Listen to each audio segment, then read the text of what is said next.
October 28th, 2025.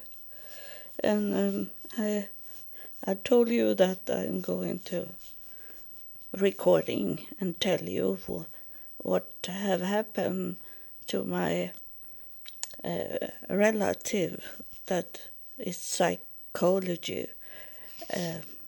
And I was to her. It was in the morning. It was very heavy rain, so I didn't take my scooter to drive with.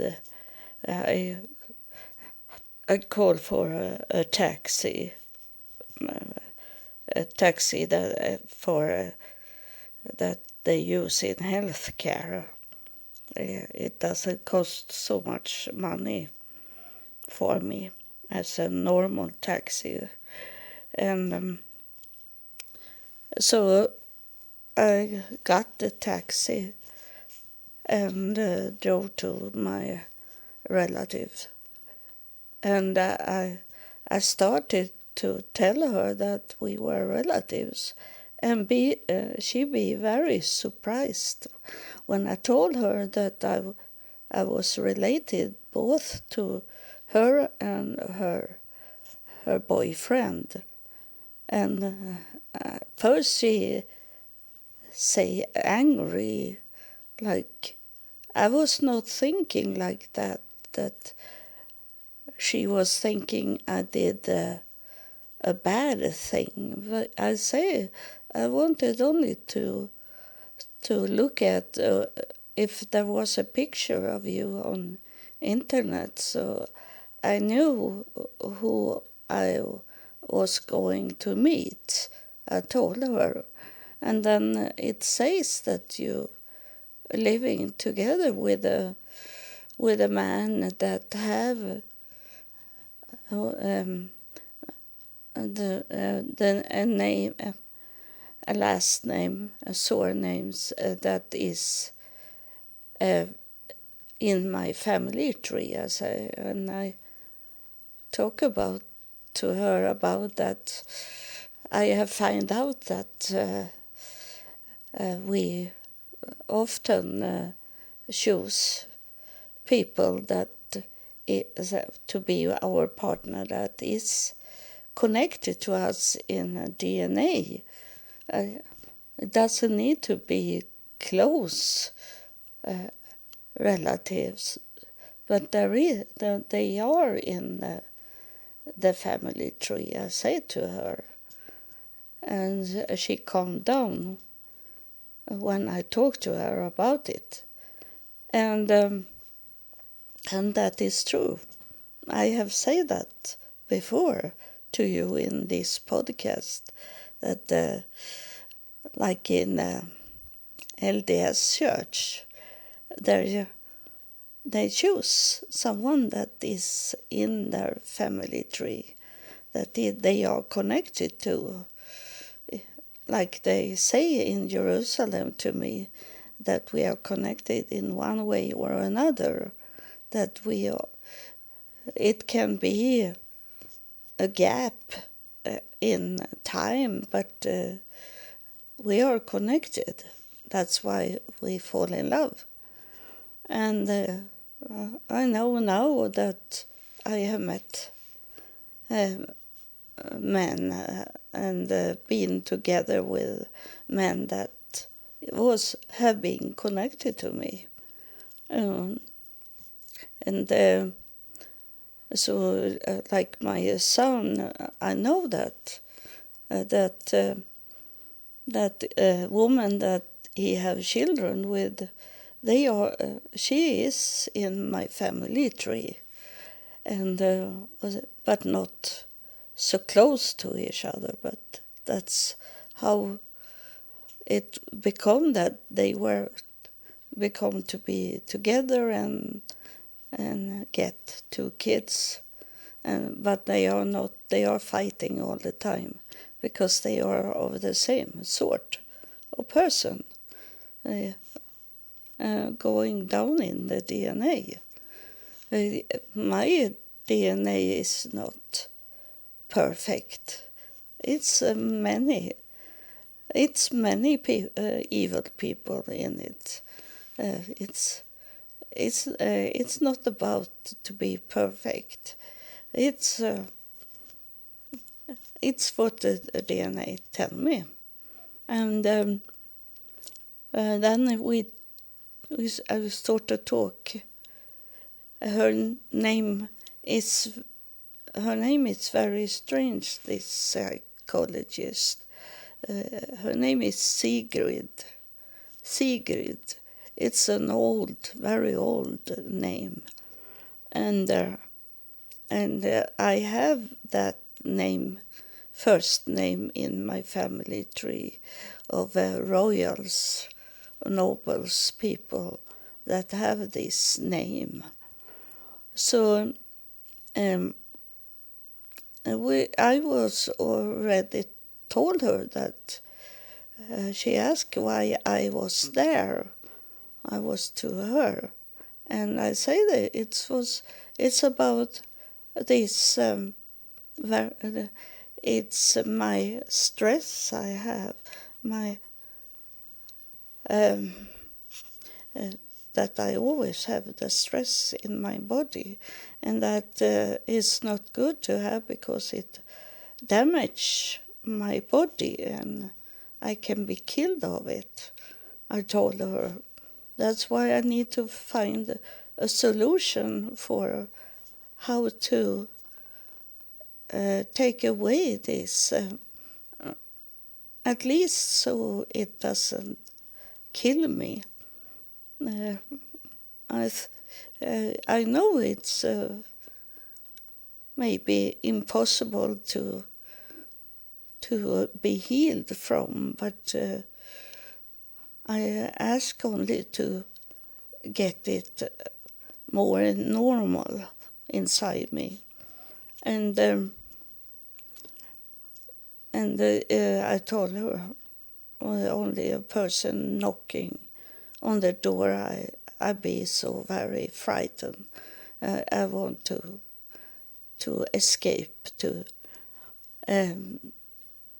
flee to something safe, and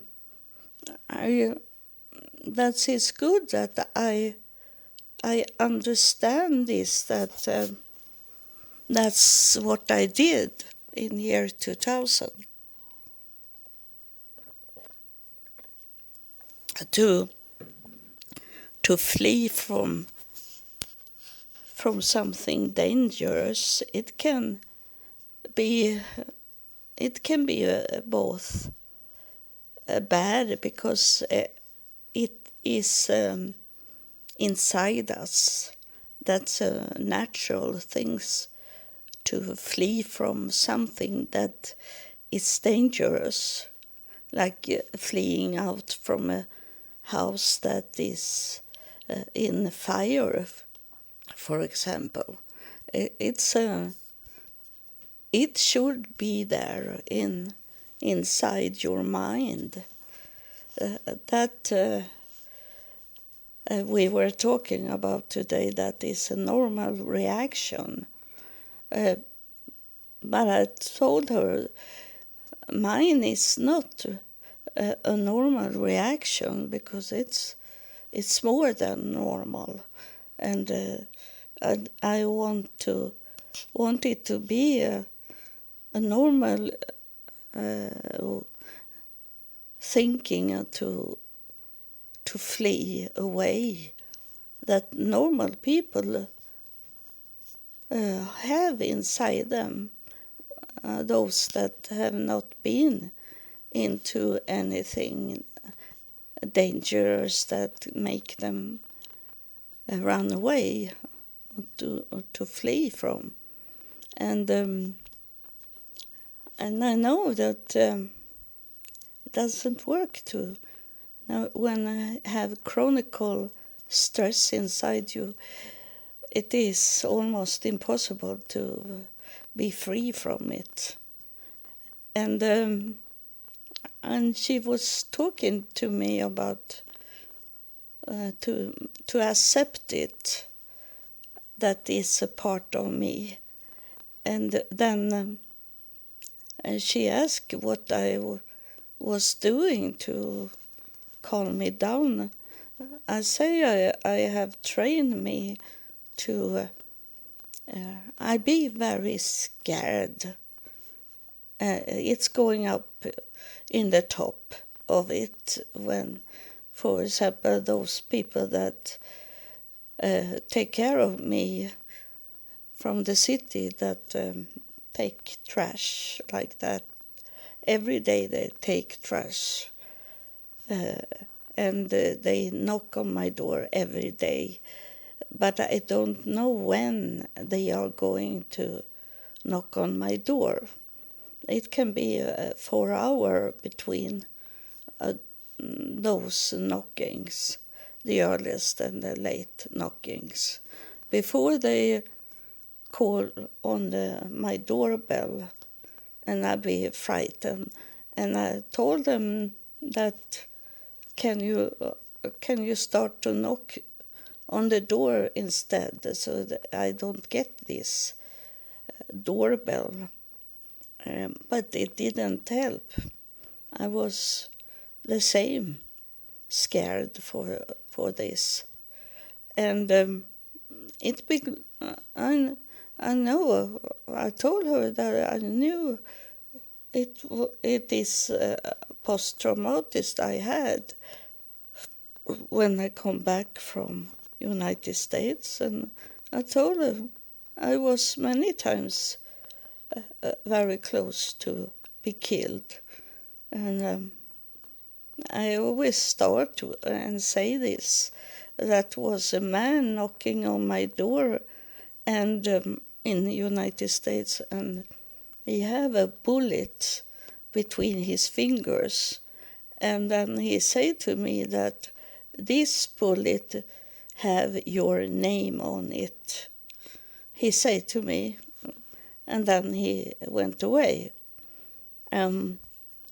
So that scared me, because he can kill me wherever I am. When I'm walking in some place, he's coming and shoot me and kill me.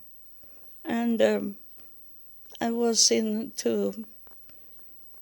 told her that I was kidnapped and was locked in a house with a strange man, and I could escape him because he had I didn't know he had only one leg. So when he go to sleep, he took off the fake leg.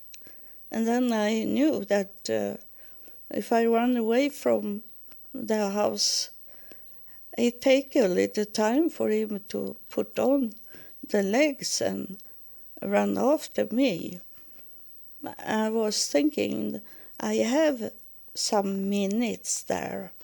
I can run away from him.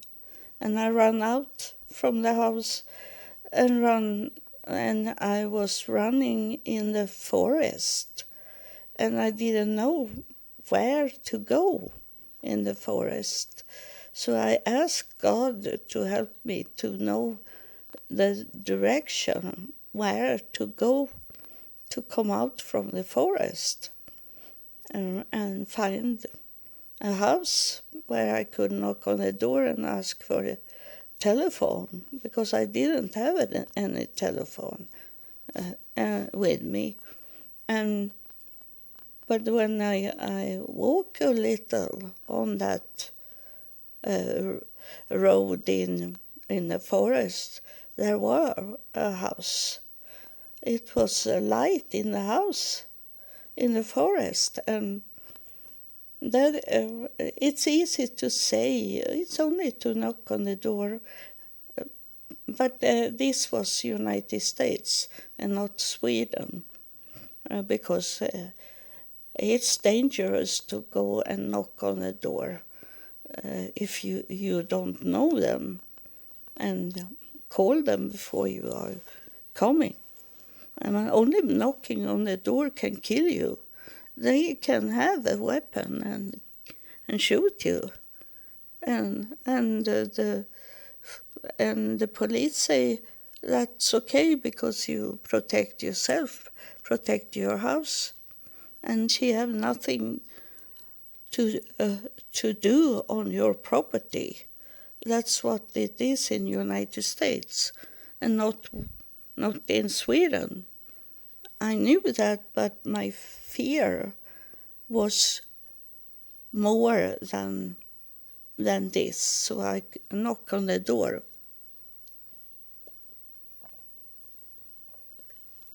And two women opened the door, and they took me in their car because they were on their way to a marketplace. They say to me, and that was not the marketplace. They were only telling me, like, be a way we talking on this planet, because they were sent by God to help me. And I come back to where I was. But that was very scaring. First, that the man doesn't let me go out from his car.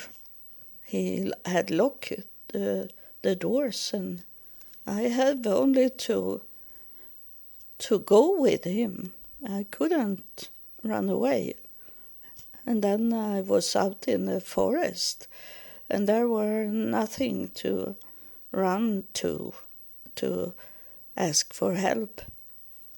And so it have been sometimes in the United States that I had been in this, that I needed to flee from dangerous things. And so I know what you're talking about in this, to flee from in a war, like war, that is the same things to flee from that can cost your life. And you have to do something, act.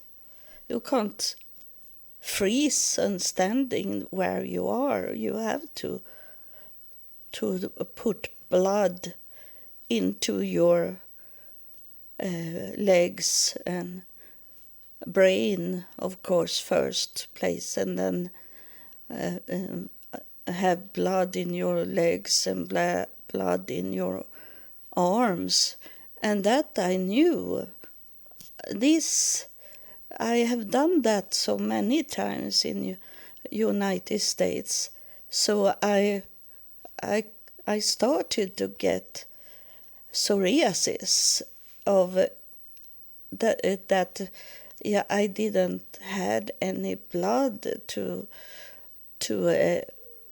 go with the heart only. It was scattering out in my body and didn't take care of the normal organs in the body.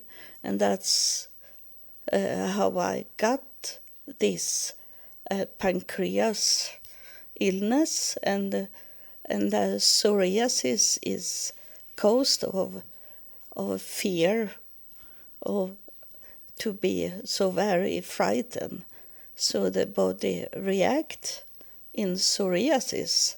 So these things I had when I come back to Sweden, and I knew I had a post-traumatic because of this post-traumatic stress. But I thought it should be okay. But when I come back to Sweden, I also have here in Sweden dangerous things going on. Like I was looking for a church one Sunday morning, and there was it's not so much churches here in my city, like in the United States.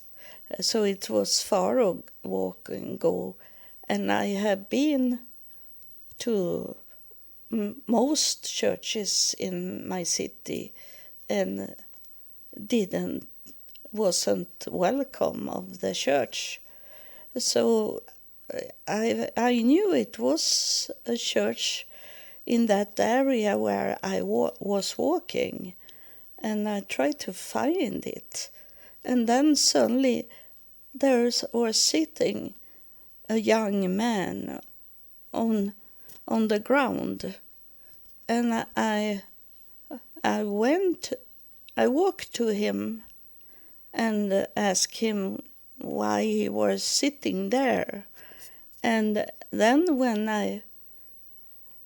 I come closer to him, I saw that he was dressed like a woman, and he was dirty, and it was a hole in his long stockings. He had this long stocking like a net, like those whore have.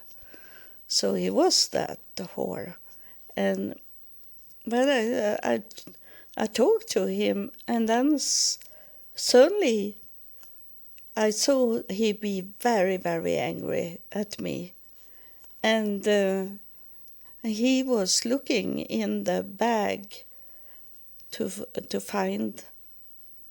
I don't know what it was, but I was thinking maybe he take out a knife and cut me and kill me. Something was he trying to find in his bag, but my angels, those people that is with me to protect me, they did that because he never find what he was looking for. And I start to walk away from him, and the whole way I walk away from him, I was prepared that this will come a knife in my back. I was always the whole time I was thinking about knife and not a gun, and it was very scary to go there, but I couldn't do anything than to walk away from it, not run. It's not good to run away from people, crazy people, because it can trigger them more and than to only slowly walk away from them. So I did, and escape him. But it was a dangerous situation, and I have been in some few here in Sweden when I come back from the United States, but I was more like used with it, and could handle it better because I know what they were on their way to do. I know I was not like I was before I escape. I fly to United States. In the beginning in United States, I didn't know anything about dangerous things, weapon. Yeah, I didn't know about drugs. I didn't know. But coming back to Sweden, I knew what they were doing, what was on its way to be. So I was in dangerous things because I didn't get a lease on an apartment for, I think it was 11 years. I was uh, homeless in Sweden. So it was dangerous for me in 11 years also in Sweden. So, and that builds inside me. And then in about 2015, it started to come Muslims people. But it was nothing in 2015. It's only that it was different. It started to be in Sweden. And on the bus when I go, I was going on the bus every day, and there come up those young people from Muslim people run up on the bus without to pay anything for the bus ride, and they didn't care what the bus driver was saying to them, and they did it also when I took the train, and it was different. Started to be, and it didn't felt like it hit me, but now when I was drive over, and I was thinking when I drive over 2018 when a car drove over me, I felt it like it was a terror attack on me. It was someone that pushed me out from the bus, and it was young boys on that bus. They were the last to leaving the bus, so they were behind me and pushed me and out in the street, and then I don't know, it's only a thought I have, that the car they was ringing in the telephone on that driver to come and drive over me, because he drive back and escape from my body. I saw him when the car go back, driving backwards and escape. And so no one was taken of the police because there was no police. No one called for the police. No one called for the ambulance for about 45 minutes. I think it was, where I sit on the street with a broken shoulder and broken knee and bleeding. And so it's coming, this fear. And I told her, Sigrid, that I'm on my way to move from where I live. And I told her that it's very hard because I don't have that money to move with. I have the lowest retirement that anyone can get. I told her, so I don't have any money to move with. I told her, and that goes because of my flee attack that I need to flee from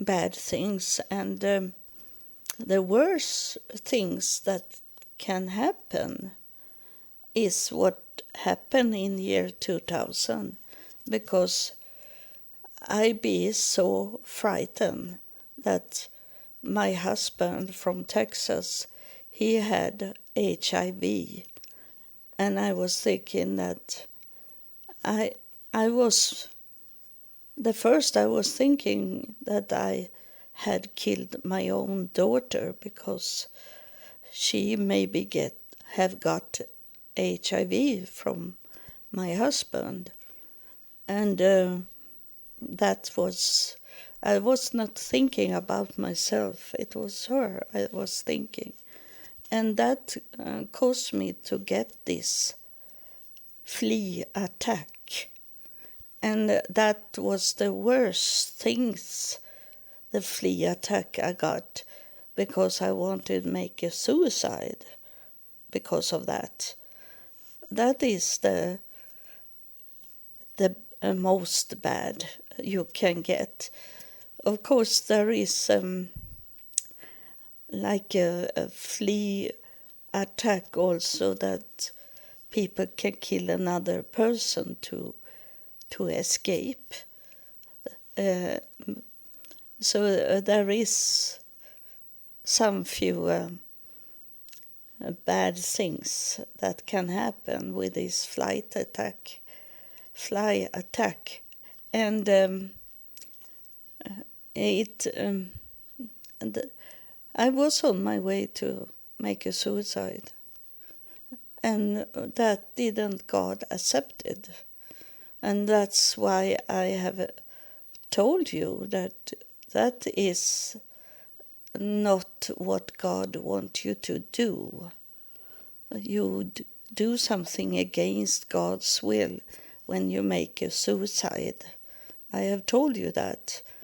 And he may be not coming like he come to me, but I know from year 2000 that God didn't like that.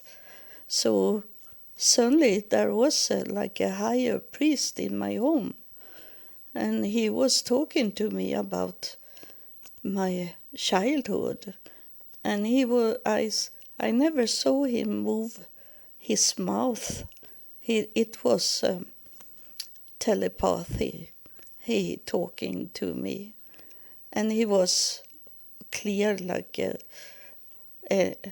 a normal person was standing in my home, and so it was not scary that I saw him, because it was a normal person, more than that he had not those clothes that we don't have. He had like a monk clothes, but white clothes and white beard and white hair, and I have make the drawing of him, and that you can see in some episodes, and after that he left, a God come and talking to me about the future that it should be in my life, and I was thinking that no way it can be in that way God is telling me, because I was thinking that it's God that talking to me, even if I was not in a church. I didn't grow up with any God that my parents teach me. I was not in a church. I was a few times in the church, but it was not something that was in my life.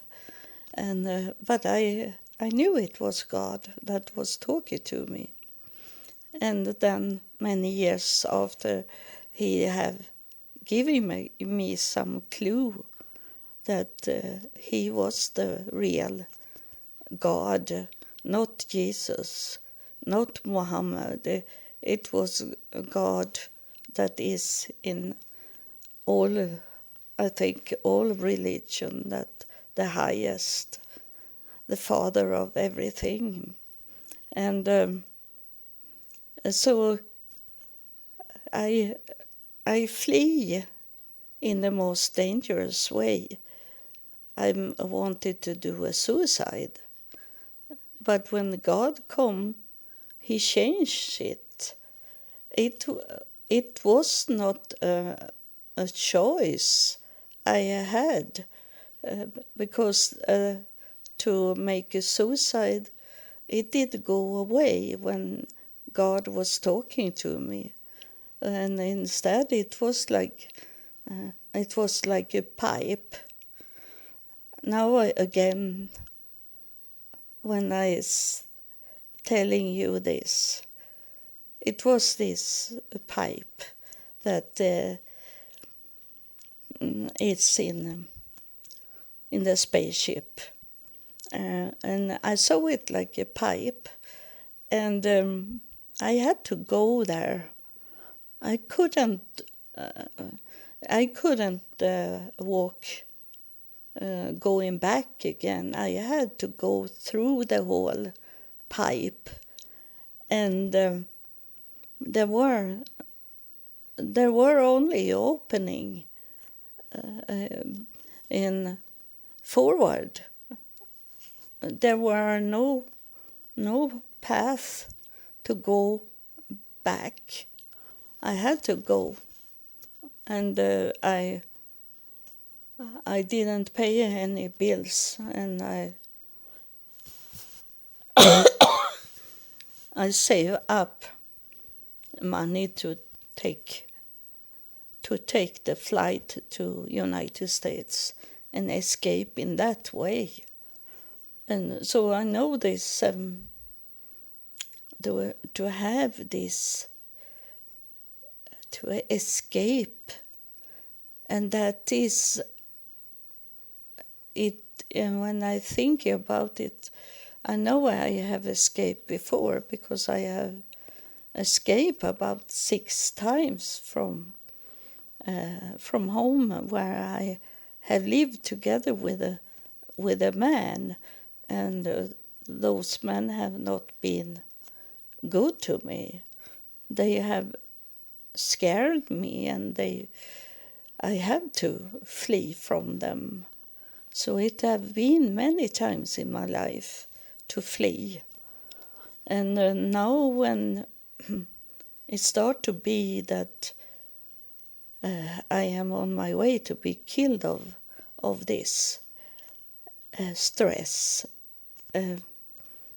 And Sigrid, she told me that she was talking to me about my blood sugar, that she asked if I take my insulin, and I say that I don't like to lie.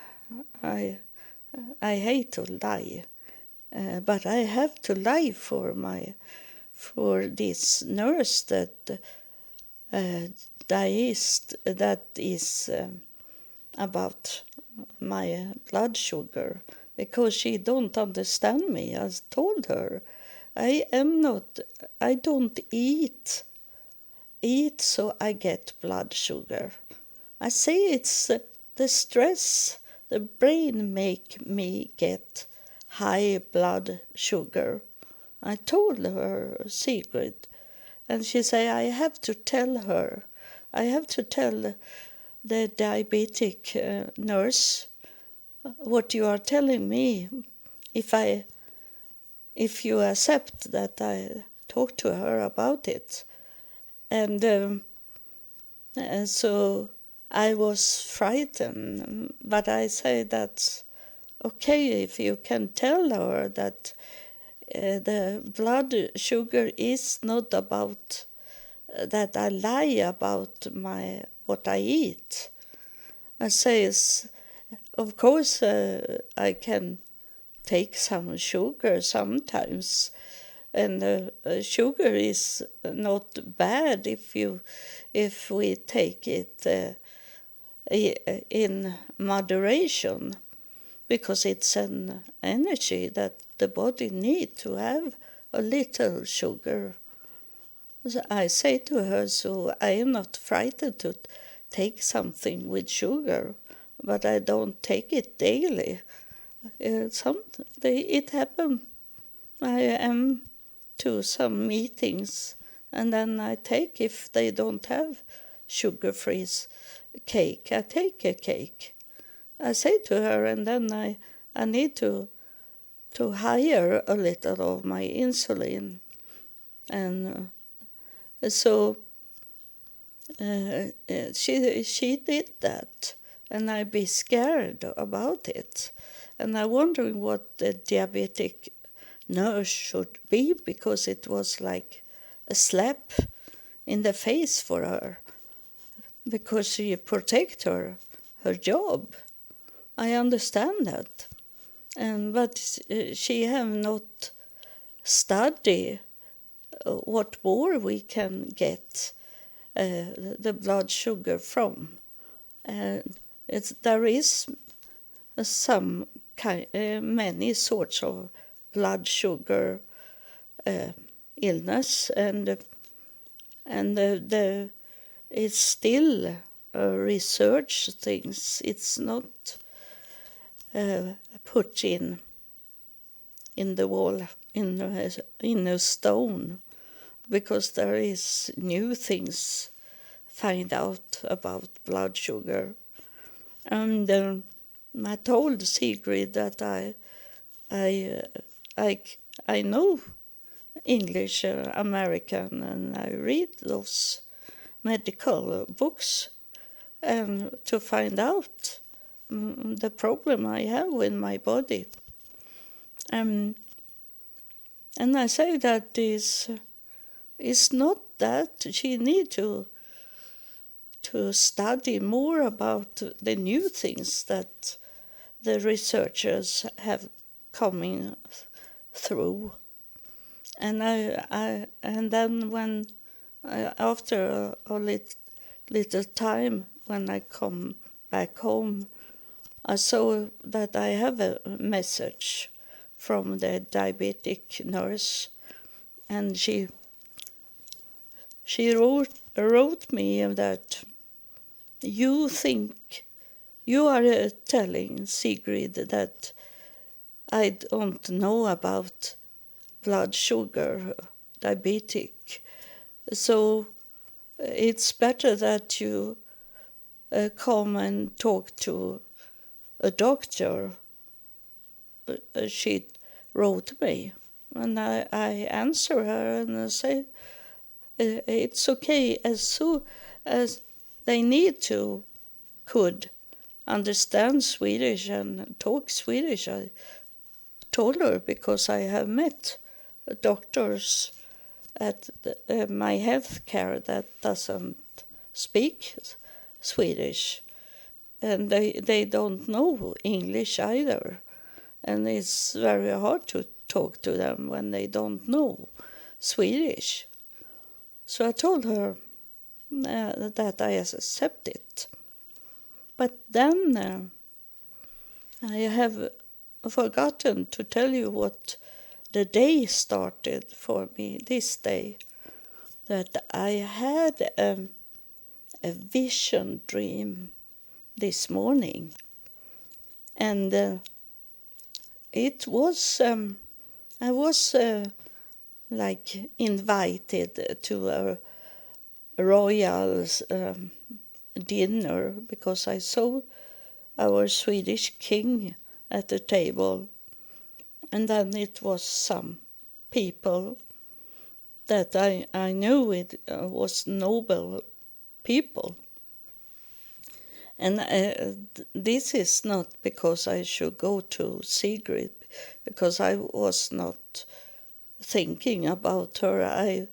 I put a paper on my computer to remind me that I should go to Sigrid. So it was not inside my brain as I wrote this note for myself. But it was a vision dream I had, and I was sitting around that table, and they started to give out lobsters on our plates, but they didn't put any lobster on my plate. And I was thinking that because in the invitation it was on a white paper I have got, and then it should be filled in like a lobster that and other food it was. And I was thinking, when I didn't get the lobster, I was thinking maybe I read it wrong, invitation, that it maybe was that it was allergic for lobster, I was thinking, because this was a vision dream, so I could think about what's going on. And then no one wanted to talk to me. They didn't like me that I was there around the table. And I didn't see my body, so I didn't know what they saw in me. But those people around the table was very beautiful clothes, and old people was it. They all was at least over 50 years old, and they didn't want to talk to me. They didn't want me to sit there with them, and I didn't get any food. And the strange things that was over the table, there were a woman, and she had a lobster on her plate, but that lobster was a gray, green, brown color, and it was moving, so it was not dead. And I wondering what that means, what the vision I got, that I was very ignorant of those highest people, high people in the society, and those lobsters. I was thinking I don't like lobster anyway, in that way it was made. It was only a lobster on the plate, and the lobster needs to be make something inside it. It must be cut and place something inside it, because the lobster in itself doesn't taste so much. It must to have some spices, and they make it bake them in like in other things for it to taste. But I know that I have been to a fish restaurant in Texas, and I was happy to eat their lobster and crabs, and nothing was taste like they did when being made with the spices, because it was no spices. It was only boiled in salt water, nothing else. So I was very disappointed. And then it was these crab cakes, and it doesn't taste any crabs. It tastes those spices that is in those cakes. And so I was very disappointed over that restaurant. And so I was thinking like that, I don't like lobster in that way. anyway, so it doesn't matter. I can wait for the other food to come, but then I wake up. But it was a vision dream, and I maybe will come to understand it. And something that happened more this day, I can't see the vision dream to be in that have with these things to do, but I got a email. I got the email from the man that should help me to move, and he is going. He wrote me that he is coming tomorrow and clean up my garden tomorrow, because he wanted to do that before we got ice and snow, and it's be hard, the ground to dig in. But he have told me that he should come in the middle of November. And so I'm wondering why he have changed the schedule to come to be with me so very early. I accepted that he should come in the middle of November, but now he's coming tomorrow. And if it have with this vision dream to do, I don't know. And I don't know where he's coming from. It's I say yes to him because he was the cheapest of those that say they could help me to move. And but he is still expensive for me, so I rely that God will do something to help me to pay the bills, because I don't want to tell him that I can't pay. I can pay my rents, but I can't pay him, and it's 10,000 Swedish crowns. It's about 1,000 euro or dollar to pay him, and I don't have that money.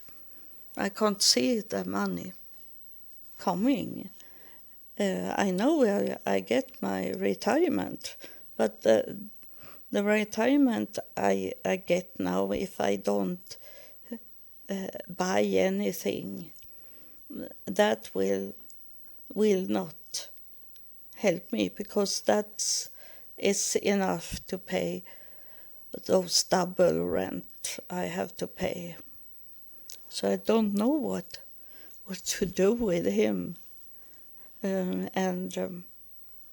I should need to have him as my boyfriend, because I can't be together with an old man, because I'm old woman, but I am like I am a young person in me, so that he need to be young to could be the man, and then of course he need to understand what I'm talking about, and I don't know him, but it is like a little hint, maybe.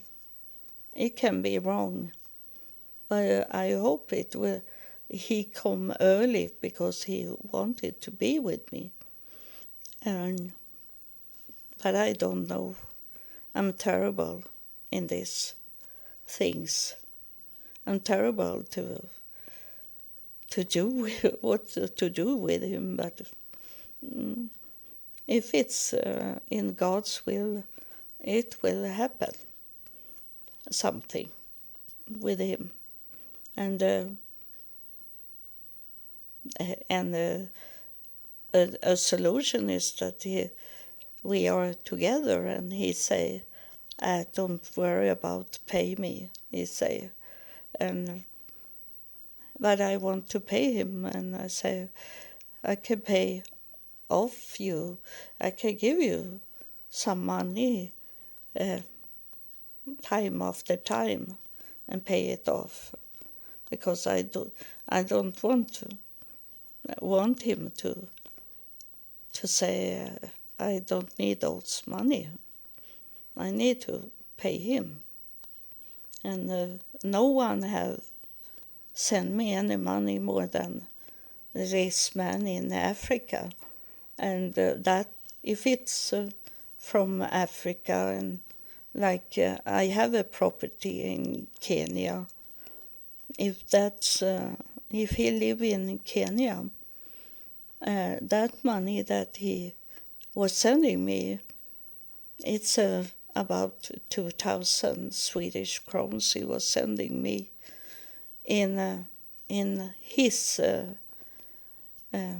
what he can get in Kenya. He can get things for 2,000 Swedish crowns, but he was sending 500 Swedish crowns to me, and that it made me could pay off my scooter, because I got a extra bill that my scooter had to be paid for a whole year, and that I could pay with his money. And now it's coming up one more bill, but that is a bill I expected, but I don't want to take the money for it, because I need every Swedish crowns to pay my bills in this moving. When it's coming up to pay for health care that is coming to my apartment, I have to pay for that they take away my trash and that they clean my home, because I can't do that as disabled. I have pain in my whole body, but I don't take any painkiller. I don't want to be end my life like my mother did. And she'd eat very much medicine and was drinking very much wine, and she beat dementia and died of cause of dementia things. She stopped eating and drinking, so her body dried out, and she was killed in that way. And I don't want to end like that. I want to wait for the spaceship to come and take me home. That's what I have seen in vision dreams I had sometimes, that the spaceship is coming, and they call my name from many people that are standing in front of the spaceship, and the only name they called for was my name. And I wait for that to come that day, and not be a normal, if we say so, a normal death like we have here on Earth. So thank you for listening. And now I have more to tell you about this man that is coming tomorrow. Much has happened in my life. Even if I sit on my own, it's happened. Things is going around here. It's on almost never one day that is. I don't have a boring life at all every day is interesting for me. So thank you for listening, and it will be more episodes. I am soon up to 1,000 episodes now in this podcast. That is not my podcast, it's the Spirits podcast. The UFO podcast is God's podcast. It's not mine. So thank you and God bless you.